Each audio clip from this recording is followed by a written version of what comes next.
గురువుని మించిన శిష్యుడయ్యాడు, గొప్ప సేవకుడయ్యాడు.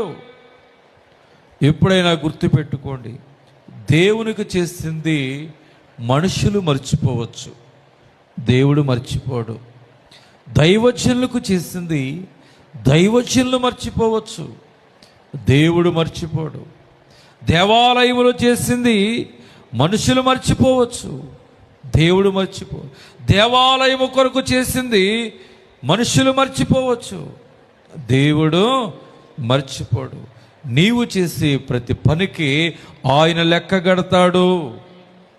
మనం చేసే ప్రతి పనికి దేవుని భయం కలిగి మనం చేసే ప్రతి పని దేవుని యొక్క అగ్ని పరీక్షల్లో నిలుస్తుందా నిలవదని దేవుని భయం కలిగి మనము చేసిన ఎడల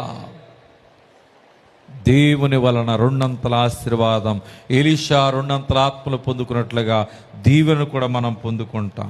ఆమెన్ చెప్దాం, ఆమెన్. దేవుని ప్రియ సంఘమా, నువ్వు చేసేది మనుషులకు కాదు, దేవునికి. వారు మరిచిన దేవుడు నీ పనిని మరువదు. నువ్వు ఎంతో దేవునికి ఇచ్చావు, దైవజనునికి ఇచ్చావు, వారు మర్చిపోయారు.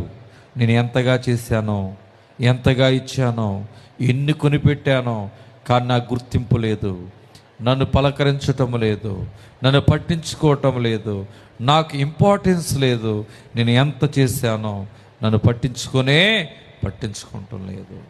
కష్టమంతా నాది, సుఖమేమో ఒకరిది, కనపడకుండా చేసింది మేము, మరి కనపడేవారేమో మరి ఒకరు. మనుష్యులు అన్యాయం చేయొచ్చేమో నీ పరిచర్యకై, దేవుడు నీ పరిచర్యకై, నీ ఉపచారముకై అన్యాయం చేయడు. చేసిన దాన్ని బట్టి ప్రతిఫలం ఇవ్వడును. బైబిల్ గ్రంథంలో సొలొమోను ప్రవక్త అంటాడు, భూమి క్రింద జరుగు సమస్తం వ్యర్థం వ్యర్థం వ్యర్థం అన్నాడు, కానీ ఒక్కటి మటుకు వ్యర్థం కాదన్నాడు దేవుడు. ప్రభువునందు పడిన ప్రయాస ఎప్పటికీ వ్యర్థం కానేరదు. ఆమె చెప్పండి, మీ ప్రయాస ఎప్పటికీ వ్యర్థం కాదు, తగిన ప్రతిఫలం దేవుడిస్తాడు. ఆమె చెప్దాం, ఆమెన్.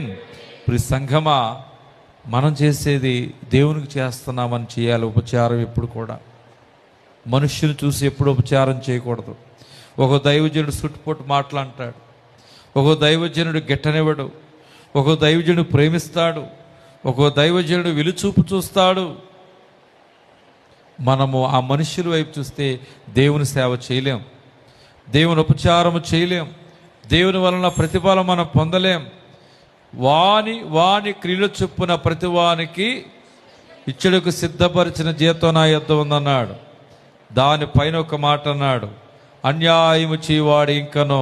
ప్రకటన 22:10. మరి చూడండి, అన్యాయం చేసేవాడు ఇంక అన్యాయమే చేయను. అపవిత్రుడైన వాడు, అయ్యా దైవజనుడైన వారు తిడుతున్నారయ్యా, అపవిత్రుడైన వాడు ఇంకా అపవిత్రుడిగానే ఉండు, నీతిమంతుడైన వాడిని ఇంకా నీతిమంతుడిగానే ఉండేనము, పరిశుద్ధుడిగా ఉండేవాడిని పరిశుద్ధుడిగానే ఉండు. అంటే వాళ్ళు ఒకవేళ త్రోవ తప్పితే మనకు అనవసరం. మనం ఎవరికి చేస్తున్నాం? దేవునికి చేస్తున్నాం. దైవజనులను చూసి మన భక్తిని ఎప్పుడు కూడా చెడగొట్టుకోకూడదు, మన ఉపచారం ఎప్పటికీ కూడా పాడు చేసుకోకూడదు. దేవుని స్తోత్రం, హల్లెలూయా. దేవుని ప్రియ సంఘమా, దేవాలయంలో కూడా ఒకసారి కొన్ని పరిస్థితులు వస్తాయి, ఆలోచనలు వస్తూ ఉంటాయి, తిరుగుబాటు వ్యతిరేకతలు వస్తుంటాయి. ఒకరిని ఒకలాగా చూస్తున్నారు అంటారు. వస్తుందా రాదా? వారిని ఒకలాగా చూస్తున్నారు, మమ్మల్ని ఒకలాగా చూస్తున్నారు అంటారు. మనుషులందరూ ఒకేలాగా ఉంటే అందరిని ఒకేలాగా చూడొచ్చు. మనుషులందరి మనసు ఒకేలాగా ఉంటే అందరిని ఒకేలాగా చూడొచ్చు. మనిషి మనసు ఏ మనసు అంట? కోతి మనసు అంట. దేవుని స్తోత్రం, హల్లెలూయా. స్థిరంగా ఉండదు. అందరిని ఒకేలాగా ఎందుకు చూడలేకపోతున్నారు? అందరిని ఒకేలాగా ఎందుకు నడిపించలేకపోతున్నారంటే, ఈ భూలోకములో పాత్రలు చాలా ఉన్నాయి. ఒకటి ఇనుము పాత్ర ఉంది, 2 గాజు పాత్ర ఉంది, 3 మట్టి పాత్ర ఉంది. ఈ 3 కూడా దాని స్వభావాలు చూస్తే ఇనుము పాత్రని కింద పడేస్తే పగలదది, గట్టిది, విశ్వాసములో గట్టిది, దేవుని యందు నమ్మికలో గట్టిది. దేని స్తోత్రం. విశ్వాసములో నమ్మికలో అనుభవంలో పెరిగిన వారు దెబ్బ తగిలినా కానీ పగలరు, దెబ్బ తగిలినా కానీ పగలరు, లేచి నిలబడే కూర్చుంటుంది స్టీల్ పాత్ర. రెండవది గాజు పాత్ర ఉంటుంది. అది చూస్తాకి చాలా అందంగా ఉంటుంది, ఖరీదు కూడా ఎక్కువే. ఏంటి చెప్పండి అమ్మా, ఖరీదు ఎక్కువ. ఏది? గాజు పాత్ర. మరి గాజు పాత్రల్ని అన్ని పాత్రలతో పాటు మీరు సమానంగా ఇంట్లో చూస్తున్నారా? చెప్పండి. సంఘంలో డబ్బున్న వాళ్ళు ఒకలాగా, డబ్బు లేని వాళ్ళు ఒకలాగా చూస్తున్నారు. మరి అందరినీ సమానంగా చూడటం లేదు. కొందరికేమో ఒకలాగా, కొందరికేమో ఒకలాగా చేస్తున్నారు. దైవజనులు అంటారు, మీ బిడ్డలకే మీరు సమానంగా చూడలేరు.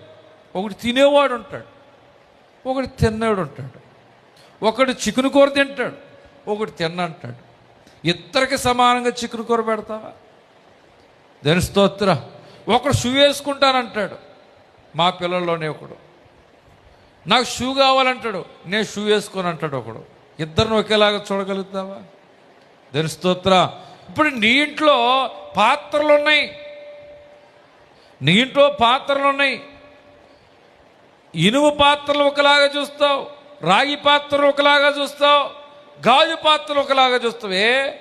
ఆ స్టీల్ పాత్రలోనే ఆ గాజు పాత్ర తీసుకెళ్ళి పెట్టొచ్చుగా. తీసుకెళ్ళి అలమారలో పెడతావు, ప్రత్యేకంగా దాస్తావేంటి?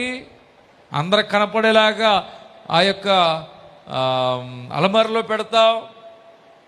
ఎందుకంటే అవి చూస్తాయి బాగుంటాయి, కిందుంటే పగిలిపోతాయి, పైనుంటే అందంగా కనపడతాయి. అవి జారి కనుక కింద పడినాయి అనుకో, పగిలినట్టుగా ఉండవు. ఏం చేస్తాయో తెలుసా? ఈ గాజు పాత్రలు పగిలినట్టుగా ఉండవు. మొత్తం ఎవరిని అడితే అని కోసేస్తాయి. ఏంటి? గాజు పాత్రలు. హల్లెలూయా. అవి పగిలిపోతాయి, పగిలిపోయినట్టుగా ఉండవు. ఆ గాజు ముక్కలు ఏం చేస్తాయి?